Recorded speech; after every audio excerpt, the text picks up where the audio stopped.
La dernière présentation, donc on aborde la chirurgie des cancers digestifs par Anne Morego de Montpellier. Voilà. L'œsophage en ambulatoire, c'est ça? C'est ça, c'est tout à fait ça.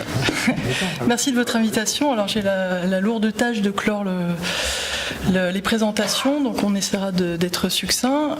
Donc moi je suis chirurgien oncologue et digestif à l'Institut du cancer de Montpellier, dans le service de Philippe Renet. Déjà pour commencer cette présentation, le dernier rapport de l'INCa, publié en 2018, a montré que la chirurgie cancérologique digestive représentait 0,9% des cas. C'était essentiellement donc la scénologie, on l'a vu, et la gynécologie. Alors les limites, on peut les connaître. Hein. C'est deux choses, à la fois en rapport à la définition de l'ambulatoire. Donc ce sont des limites à la fois organisationnelles, on l'a bien vu, et également techniques quant à la sécurité du geste qui va être réalisé. Et puis il y a également le deuxième point qui est le cancer. Donc on peut mettre en avant des limites d'ordre plutôt psychologique. Alors pour ce qui sont ces limites psychologiques et la prise en charge du cancer, là c'est l'expérience de la scénologie qui montre bien qu'on peut tout à fait prendre en charge en ambulatoire le cancer dans notre structure. Vous voyez que 2/3 des patientes sortent le jour de l'opération et que c'est l'enquête de satisfaction de l'année 2018. La note est de 9,33 sur 10, taux de satisfaction.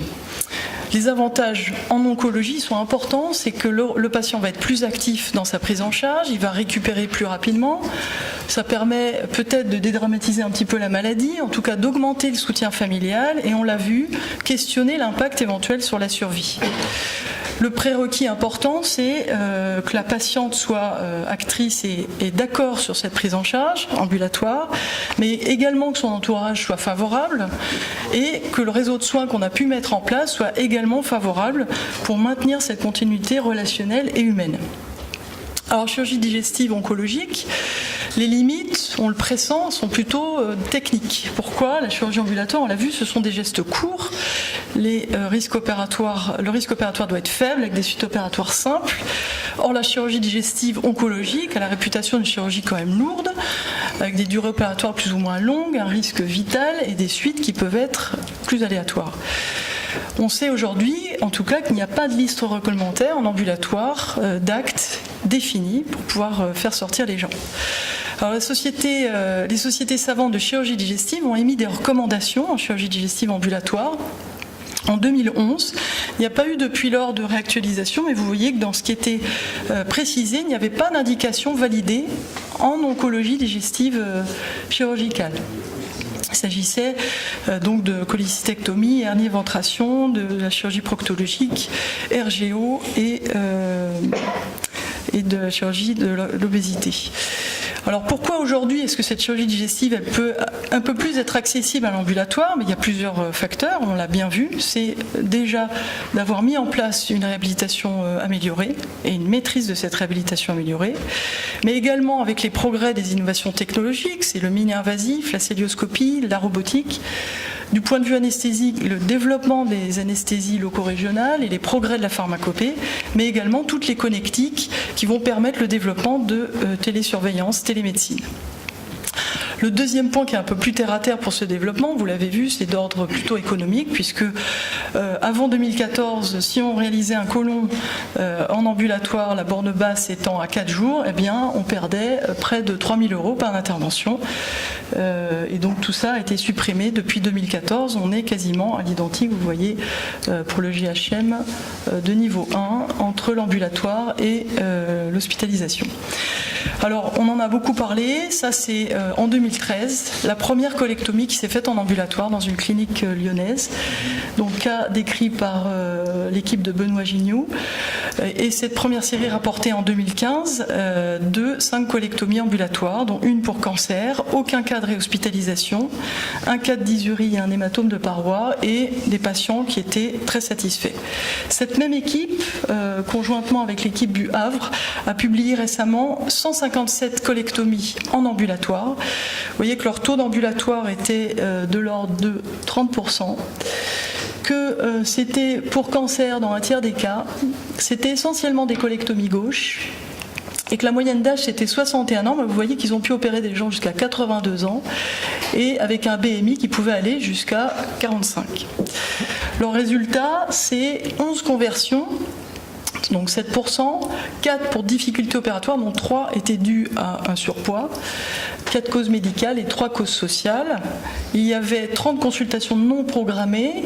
Ces 30 consultations n'aboutissaient pas en majorité vers une réhospitalisation, seulement dans 6% des cas. Et il y a eu seulement 6 réopérations, 3 fistules, 2 occlusions, une nécrose de l'épiplomb. En tout et pour tout, aucun décès constaté et une morbidité de 24,8%. Alors, pourquoi est-ce qu'ils ont réussi à faire autant de colectomies en ambulatoire ? Eh bien, il y a 3 prérequis que sont, premièrement, c'était 2 équipes qui maîtrisaient parfaitement la réhabilitation améliorée avant d'avoir mis en place cette prise en charge ambulatoire. Je ne reviendrai pas dans les détails, Eric en a bien parlé, donc c'est à la fois des aspects chirurgicaux, plus de drainage, plus de sondes, et également anesthésiques. Et puis qu'il n'y ait aucune complication pendant l'intervention. Et vous voyez que cette équipe lyonnaise a montré, depuis 2011, ils avaient une durée moyenne d'hospitalisation de 4-5 jours pour colectomie, et en 2013, ce qu'a rapporté de colectomie ambulatoire. Vous voyez ces chiffres de 2014, et dont on nous parlait Béatrice Levu, la durée moyenne de séjour après colectomie en France est d'environ 14 jours. Le deuxième prérequis est indispensable, évidemment, la sélection des patients. Ce sont des patients qui sont motivés, sans comorbidité et qui signent un consentement éclairé. Les facteurs d'exclusion étaient les comorbidités, les conditions sociales défavorables, tant sur l'éloignement que l'isolement, un antécédent de la parotomie, des patients qui avaient des lésions coliques multiples ou des lésions évoluées avec un siège bas et chez qui une stomie devenait nécessaire. Troisième prérequis indispensable, le suivi, et cette surveillance a été bien formalisée, très étroitement mis en place. Vous voyez que les 5 premiers jours, c'était une infirmière libérale qui avait été formée par l'équipe pour ces réhabilitations améliorées, qui passait donc matin et soir, qui transmettait aux chirurgiens tous les jours à la fois les constantes, le pansement, le transit, l'alimentation, plus ou moins un appel quotidien également d'une infirmière du service. Ensuite, les 4 jours suivants, c'est la même infirmière qui passait seulement une fois par jour, une prise de sang et CRP iono au premier jour, au 3e jour et au 7e jour. Et cette CRP, si elle était à plus de 135, un scanner fait systématiquement. Et dans 75% des cas, ce scanner débouchait sur une complication. Et tout ça aidé avec une connectique, évidemment. Là, en l'occurrence, elle s'appelle Maëla. Ce sont, en plus d'un simple outil numérique, ce sont des infirmières et un personnel formé et qui est disponible 24/24, 7 jours sur 7. Donc, c'est pas juste un appareil qui vous répond, c'est une personne. Rapidement, donc ça c'est une méta-analyse qui a montré que la CRP c'était un excellent paramètre pour savoir quand survenait la complication. Cette méta-analyse qui a recensé près de 2500 patients opérés d'une chirurgie colorectale. Comme disait Jean-Marc, la survie médiane de la fistule entre le 6e et le 9e jour post-opératoire. Et donc il y avait une excellente corrélation dans cette méta-analyse avec le dosage de la CRP. Alors il y a eu suite à ça un engouement médiatique. Chaque structure publie son cas d'ambulatoire. La colectomie totale, vous voyez, en septembre 2014, l'équipe de Saint-Étienne. À la Pitié, la première colectomie réalisée en juillet 2017. À Marseille, récemment, là en 2018, pareil, colectomie ambulatoire. La littérature, elle est très mince puisque la série dont on en a parlé, la série française, est la seule et unique publication de colectomie purement ambulatoire. Ces séries anglo-saxonnes sont en fait ce qu'on appelle des overnight procedures, des patients qui restent la première nuit. Donc pas de conclusion manifeste.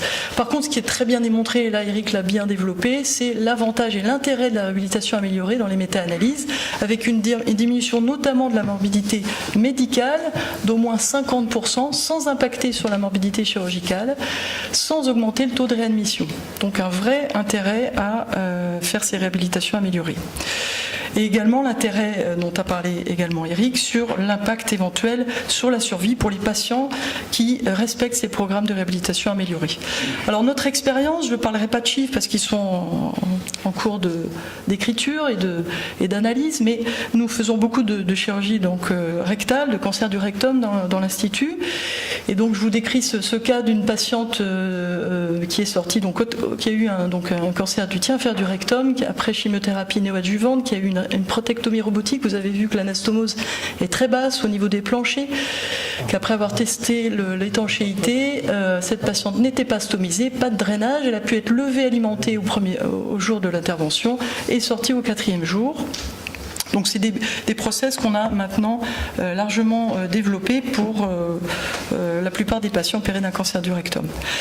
Je passe rapidement sur les autres indications, on ne fera pas trop de littérature, mais il y a également des publications, de plus en plus d'équipes qui font des hépatectomies mineures célioscopiques, 24 fois célio rapportés donc au CHU de Mont-d'Or, 0 mortalité, 0 conversion, c'est essentiellement des wedge résections. Le CHU d'Amiens également, qui a eu tout un projet coordonné par l'INCA pour mettre en place les foies célio, 23 fois célio rapportés, là encore 0 mortalité, 4 conversions, des patients qui sont hautement satisfaits, mais un taux d'ambulatoire qui est quand même de 25% simplement.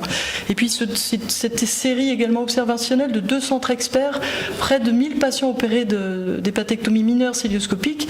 En fait, ils ont regardé toutes les hépatectomies célio qu'ils avaient fait, ils ont un petit peu défini les critères ambulatoires de ces patients, et à partir de là, ils ont vu pour ceux pour qui la morbidité était vraiment la moindre, inférieure à 6%, et ils ont émis les critères pour faire des hépatectomies ambulatoires potentielles, donc évaluées à 7%, c'était les lésions uniques, plutôt de siège périphérique, un geste à type de wedge, voire parfois de lobectomie gauche, sur foie sain, pas d'antécédent de la parotomie, pas d'autres gestes associés, surtout pas de complications péropératoires et pas de comorbidité.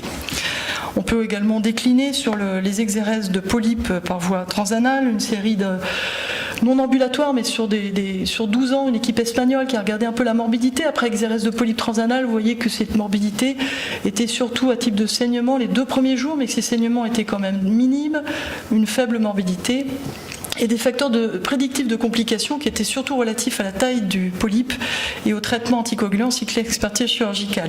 2 autres séries rapides, une canadienne, cette fois-ci purement ambulatoire, 175 exérèses transanales, un fort taux d'ambulatoire, et vous voyez une conversion des patients qui restent essentiellement pour des problématiques de rétention urinaire. Et dans cette série anglaise, là encore, pas de mortalité, une réadmission pour saignement, donc et là encore des facteurs de conversion connus, notamment sur la taille tumorale. Et enfin, pour conclure, la question se pose également pour les fermetures de stomie.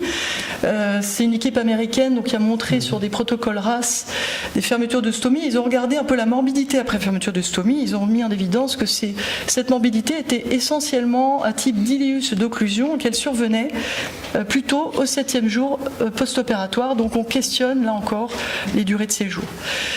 Alors, pour clore un petit peu la discussion, et puisqu'on parle de chirurgie digestive, c'est un peu un élément de réflexion, ces volontés politiques de faire de l'ambulatoire. Vous voyez que ce chiffre de 70%, il est quand même fort.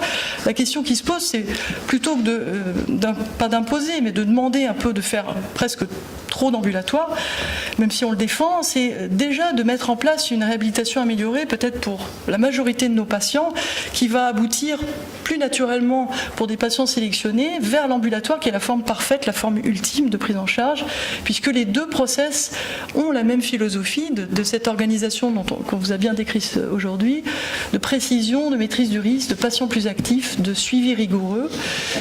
Et ce circuit digestif ambulatoire, on l'a vu, il est faisable, mais chez des patients qui sont hyper sélectionnés, qui sont motivés sans comorbidité, chez des patients pour des équipes qui ont maîtrisé cette réhabilitation améliorée, sans complications péropératoires, avec un suivi qui est bien rigoureux et mis en place.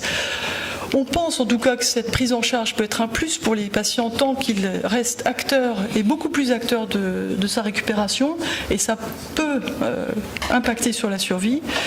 Et puis enfin, si on veut développer plus ambulatoire, on a vu qu'il y a quand même toute une organisation derrière. Ce suivi, il faut absolument pouvoir aussi le valoriser, et de cette technicité qui se développe tant chirurgicale qu'anesthésique, il faut aussi se questionner sur sa valorisation. Voilà, je vous remercie.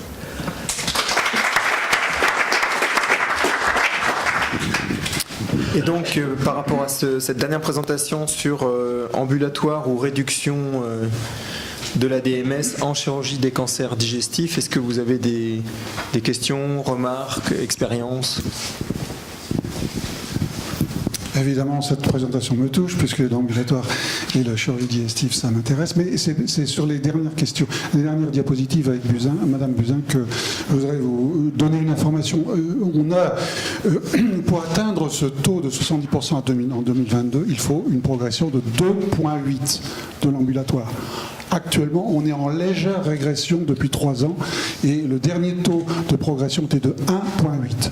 Donc il n'est probablement pas possible d'atteindre les 70% en 2022. Bon, c'est pas très important, mais c'est une rectification. Il ne faut pas croire que tout va bien. J'aurais un dernier commentaire, mais je ne sais pas, peut-être que je peux laisser d'abord les questions aux autres. Alors bon, les commentaires, c'est que là, dans tout ce que vous avez vu aujourd'hui, c'est l'expression ou la traduction des équipes expertes. Des équipes expertes où pratiquement tout est bon, tout est bien, tout est fait comme on doit le faire pour l'ambulatoire. Et du coup, ça marche. Il faut 2 appréciations. D'une part, l'appréciation de ces équipes en transmission d'informations vers les équipes qui sont moins expertes, qui débutent ou qui n'ont pas toutes les critères pour aller bien, pour faire très bien. Et donc ça, c'est pas fait du tout. Et le pourcentage d'établissements qui font très très bien sur le reste de ceux qui peuvent faire de l'ambulatoire, il est en fait assez modeste. Ça, c'est dans le sens du haut vers le bas, ou du moins de la médecine vers le patient. Et à l'inverse, le patient, lui, est très peu informé, le médecin traitant aussi d'ailleurs, est très peu informé de ce qu'il peut attendre de l'ambulatoire. Et c'est pour ça que j'ai proposé à la Ligue nationale de cancérologie toute une série de questions de la part de la base. Qu'est-ce que le patient doit demander à son médecin ou à ses équipes pour être sûr que c'est une équipe valable qui peut être agréée en ambulatoire avec tous les critères, les fondamentaux et puis les respects de toutes les règles. Parce que ça, on peut se dire unité ambulatoire, mais c'est pas du tout sûr. Il y a toute une série de critères à respecter pour se dire unité ambulatoire validée et pour que le patient puisse accepter, parce que le souhait du patient est très important encore, même si évidemment c'est exactement ce que vous disiez. Il y a 15 ans ou 20 ans, quand on a commencé l'ambulatoire, on dit on peut aussi vous proposer l'ambulatoire. Maintenant, après il y a une période intermédiaire où on peut vous proposer l'ambulatoire d'emblée. Maintenant, c'est les patients qui viennent. On sait que vous faites de l'ambulatoire, on vient pour ça. Donc il y a une évolution. Mais je veux dire que le patient aussi a des droits et des questions à poser pour savoir s'il tombe dans une bonne équipe validée d'ambulatoire. Pour rebondir sur ce que vous disiez tout à l'heure, c'est vrai que ce sont vous parliez parce que les réticences sont avec ces questionnements économiques et ces mises en avant des évolutions tarifaires. Or, c'est vraiment les chirurgiens au départ qui ont défendu cette pratique et les patients qui viennent derrière appuyer sur le fait que c'est une pratique qui, si ils sont bien sélectionnés, se passe bien et de mettre en avant simplement l'avantage tarifaire n'est pas le bon motif, quoi. C'est vraiment, et c'est pour ça qu'on défend, nous, ces prises en charge, parce qu'on a le retour de nos patients et on voit qu'ils sont contents et que c'est même eux maintenant qui le sollicitent. Donc il faut vraiment se mettre ça comme objectif principal. Oui, je vous remercie d'avoir mis en exergue certaines équipes en fait, qui font de la chirurgie ambulatoire comme celle de Gignoux ou de Chasseran. Parce que lorsque nous avons fait le rapport pour l'AFC sur la chirurgie ambulatoire, en fait on a découvert qu'il y a les Français qui sont leaders dans le monde dans ce domaine. Et alors que ça fait 30 ans qu'on nous explique que la France a du retard. Alors, je veux bien admettre que nous ne sommes pas au niveau de certains pays, mais c'est toujours utile et important de montrer que la France a des équipes qui sont vraiment leaders. On a vu par exemple en digestif que l'équipe de Jean-Luc Faucheron pour les prolapsus du rectum par Célio est une équipe leader par rapport à ce qui se fait à l'étranger. Et merci de l'avoir rappelé. D'autres questions, remarques ? Non ? Eh bien, merci beaucoup Anne.